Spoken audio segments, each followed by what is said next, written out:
background é um background que mistura parte de futebol, mas também parte de vídeo. Eu gosto muito de novas tecnologias e poder também aproveitar disso para melhorar o trabalho da nossa equipa e da equipa atlética. Esse trabalho é um trabalho que precisa muita paciência, por isso acho que essa é uma característica que eu tenho, muita exigência para mim mesmo, eu também para todos os outros colegas. Sempre ha sido parte da minha vida até criança. Também gostava muito de ler revistas, noticiários de futebol, onde poniam dados de cada equipa. Comecei também a escrever diários com todos os dados dos jogadores da equipa. Essa era como uma paixão que eu tinha para mim.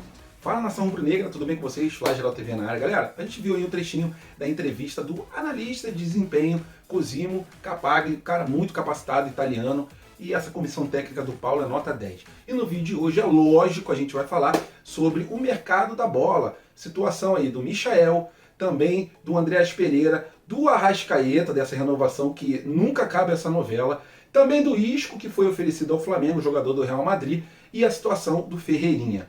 Em relação ao técnico Paulo Souza, ele realmente está maravilhado com o desempenho do time do Flamengo nessa primeira semana, e essa semana que a gente está, que é a segunda semana, vai ser de treinos pesadíssimos. Vou passar o calendário para vocês, tá? Em relação ao Rodrigo Caio, graças a Deus, Rodrigo Caio saiu do hospital e já está no Ninho do Urubu para começar a sua primeira fase, né? Fisioterapia, para ele poder ter um 2022 melhor do que ele teve em 2021. Essas e outras vocês encontram agora na Flagel TV, mas antes disso, deixe seu like, se inscreva no canal e baixe o aplicativo do OneFootball, que é o melhor aplicativo para futebol no celular. E lá vocês encontram as notícias atualizadas também do Flamengo. Baixe, é o primeiro link na descrição do vídeo. E vamos para as notícias, que é o que interessa. Incrível! Incrível! Nada é impossível! Isso aqui é Flamengo! E nação rubro-negra, vamos falar agora sobre mercado da bola, especificamente sobre 3 jogadores do time do Flamengo.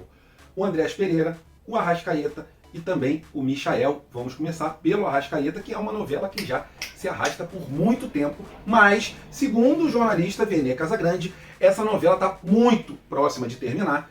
O Flamengo conseguiu entrar num acordo com o Daniel Fonseca e vai comprar 10% daquela parte do Defensor, que é de 25%, o Flamengo vai comprar 10% dessa parte, e o contrato está muito próximo de ser renovado. Assim como postou lá o Gabigol, também o Braz, né? O Braz botou um enigma ali, o Gabigol tirou uma foto com a Arrascaeta, depois botou que está escrito assim, fica, né? Fico. Então, dá a entender que realmente está muito próximo essa novela de pelo menos terminar, tá? Chegar ao fim. E nesses próximos dias, provavelmente, a gente vai ter o anúncio oficial da renovação pelo Arrascaeta, ok? E falando agora sobre o Andréas Pereira, segundo o jornalista da ESPN, Rod Dawson, o Flamengo vai ter que aumentar essa proposta, porque a primeira proposta oferecida, que foi de 50 milhões de reais, ela foi recusada pelo time inglês. E, segundo esse jornalista, para o Flamengo conseguir comprar em definitivo o Andréas Pereira, vai ter que desembolsar em torno de 75 milhões de reais. Complicada essa situação, né? Para mim, é muito dinheiro para o meio-campista. Ah, Pedro, o Flamengo vendeu aí o Gerson por muito mais do que isso. Beleza, mas para mim, para meio-campista, pagar quase 100 milhões de reais é uma situação complicada. O Flamengo vai estudar isso aí e vamos ver se ele aumenta a proposta ou tira o seu cavalinho da chuva. Em relação ao Michael, o jornalista Gilmar Ferreira, que ele, se eu não me engano, é colunista do Extra, ele revelou que o Flamengo está muito inclinado, conforme eu já falei há uns dias atrás aqui no vídeo, a vender o Michael. A primeira proposta foi de em torno de 50 milhões de reais. O Flamengo pagou em torno de 38 milhões pela compra do mesmo. O Flamengo detém 80% do passe do jogador. E o Flamengo quer aumentar, negou a primeira proposta de 50 milhões de reais, e o Flamengo quer aumentar esse valor, mas que a saída do jogador está muito próxima, tá? O Al Hilal, segundo o Júlio Miguel Neto, fez uma proposta, né? Ele botou um tweet na data de anteontem, postando que ontem o Flamengo iria receber uma proposta de em torno de 9 milhões e meio de dólares, que dá em torno de 55 milhões de reais. Para mim é um valor muito baixo, de verdade. Já falei várias vezes. Só venderia o Michael se fosse pelo menos em torno de uns 100 milhões de reais. Vender o Michael, um jogador que já está adaptado ao Flamengo, para trazer outro que a gente não sabe se vai se adaptar. O Kennedy já foi embora, que é jogador atacante de ponta. O Michael pode ir embora. E aí? Como é que fica a nossa temporada para 2022? Por causa de uns 15 milhões de reais a mais do que a gente pagou, vale a pena? Eu acho que não vale. Sinceramente, 15, 20 milhões a mais por um jogador que a gente já sabe que deu certo, está identificado. Apesar dele ter dado ok já para o Al Hilal, né, por causa de um salário muito alto, ele vai receber em torno de 1 milhão e 300 por mês. E um contrato de 3 anos, para o Flamengo tem que ser bom. Se não for bom para o Flamengo, meu amigo, aí não vale a pena a gente negociar, mas queria saber a opinião de vocês sobre essas 3 notícias. O que vocês acharam dessa situação? E nação rubro-negra, vamos passar um resumão da primeira semana, o ponto de vista do Paulo Souza em relação ao que ele achou dos treinamentos, dos jogadores, se eles assimilaram bem todas as modificações que o técnico fez. E também a gente vai falar sobre o calendário de treinamentos da semana. Vamos começar falando sobre o ponto de vista, o que achou o Paulo Souza depois da primeira semana de treinamentos. Segundo o portal Coluna do Fla, o Paulo Souza ele ficou surpreendido positivamente após exigir várias regras novas, né, como ponto, como almoço coletivo sem o celular, como novos horários e também novas metodologias de treinamento. Ele ficou surpreendido porque o grupo assimilou muito bem a simbiose que ele enxergou ali entre a comissão técnica e os jogadores está perfeita, então ele está bastante surpreso e está bastante feliz com o desempenho, com a entrega dos atletas, até mesmo dentro de campo também, não só pela parte disciplinar. Muito importante isso, gostei de ver o Flamengo treinando pra caramba embaixo de um sol de 40 graus e desempenhando ali satisfatoriamente, segundo Paulo Souza, os exercícios. E em relação ao calendário semanal, tá? A Isabelle Costa, se eu não me engano, do S1, ela explanou qual vai ser o calendário de treinamentos essa semana. Treinos integrais quase todos os dias, tá? Segunda, quarta e sexta, treino de manhã e treino à tarde. Tá? Ontem foi de manhã e à tarde, e terça, quinta e sábado o treino será pela parte da manhã, com uma folga programada para domingo.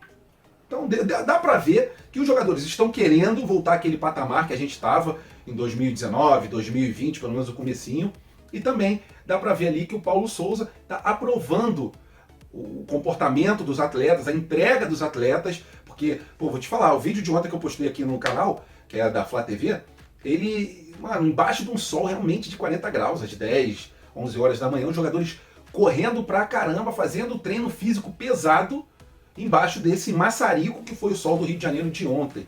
Então dá pra ver que o pessoal tá com vontade, e isso é o primeiro passo pro ano de 2022 dar certo. Um técnico profissional, competente a princípio, com sua comissão profissional, com os jogadores se dedicando. Então, galera, é isso. E só uma curtinha aqui, o Paulo Souza votou para melhor do mundo no Lewandowski, tá? Uma curtinha, que só para vocês saberem, uma curiosidade. E nação rubro-negra, continuando no assunto mercado da bola, agora sobre 2 especulações, não passam por enquanto de especulações, que é sobre o Ferreirinha e o Isco, né? Vamos começar pelo Isco. Segundo o site torcedores.com, o Flamengo teve a oferta aí do Isco, né? O Real Madrid está oferecendo o Isco para vários clubes na Europa e também na América do Sul, e um deles foi o Flamengo. O Flamengo sabe que não pode arcar com o contrato dele, com o salário dele. Mesmo ele sendo oferecido, é oferecido, mas o Flamengo não vai contratar porque ele recebe em torno de 5 milhões de reais por mês.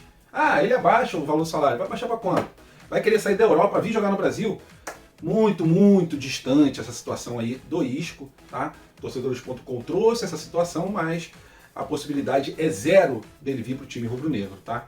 Em relação ao Ferreirinha, segundo o Bruno Andrade do All Sports, o Flamengo já mira o Ferreirinha, já é um cara aprovado mesmo antes da chegada do técnico Paulo Souza pela diretoria do Flamengo, caso o Flamengo negociasse o Michael. Conforme vocês sabem, a primeira proposta, conforme eu falei agora há pouco, do Michael foi negada, mas o Flamengo está muito inclinado a vender. Essa situação da venda do Michael está muito bem desenhada. E aí, o Flamengo, saindo do Michael, poderia ir atrás do Ferreirinha. Segundo a rádio Pachola, que entrevistou um dirigente do Grêmio, eles vendem o atleta se for pelo valor da multa, que dá em torno de 50 milhões de reais. E aí, trocariam o certo pelo duvidoso? Sinceramente, eu já falei a minha opinião várias vezes aqui. Não venderia o Michael, a não ser por 100 milhões de reais. Aí comprava o Ferreirinha e ainda conseguia mais 50 milhões de reais para fazer uma outra transação ali na parte de mercado da bola.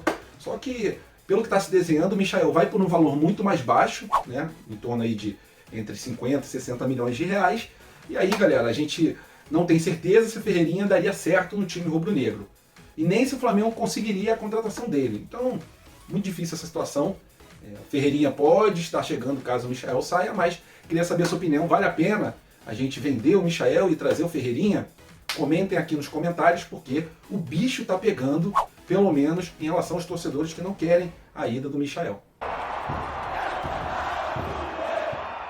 E nação rubro-negra, para fechar o vídeo com chave de ouro, a gente vai falar sobre essa volta. Graças a Deus, Rodrigo Caio agora já está no ninho do urubu e, segundo o Dr. Tanuri, agora é o processo de reabilitação, né, do jogador, de recuperação. E ele vai fazer fisioterapia nessa primeira etapa para depois fazer a transição para o campo. A verdade é essa. Será que ele vai conseguir estar pronto 100% para o dia 20 de fevereiro, que é o nosso grande jogo no começo da temporada, que é contra o Atlético Mineiro pela Supercopa? Essa é a pergunta que fica, mas pelo menos o cara já foi liberado do hospital, passou ali pela artroscopia, né? Depois foi internado, fez uma lavagem, depois fez uma punção. Então ele fez em torno de 3 intervenções no seu joelho, que é um joelho já complicado. Tomara que ele consiga se recuperar da melhor maneira possível, porque a gente está precisando de zagueiro, e zagueiro de alto nível, como é o Rodrigo Caio, Davi Luiz. Complicada essa situação, mas espero que recupere o mais rápido possível e que essa transição para o campo se dê antes do jogo contra o Atlético Mineiro. Agora a gente vai aguardar, tá nas mãos do Tanuri, essa recuperação aí do nosso Rodrigo Caio. E se gostaram do vídeo, deixe seu like, se inscreva no canal. Fique com Deus, até a próxima e fui!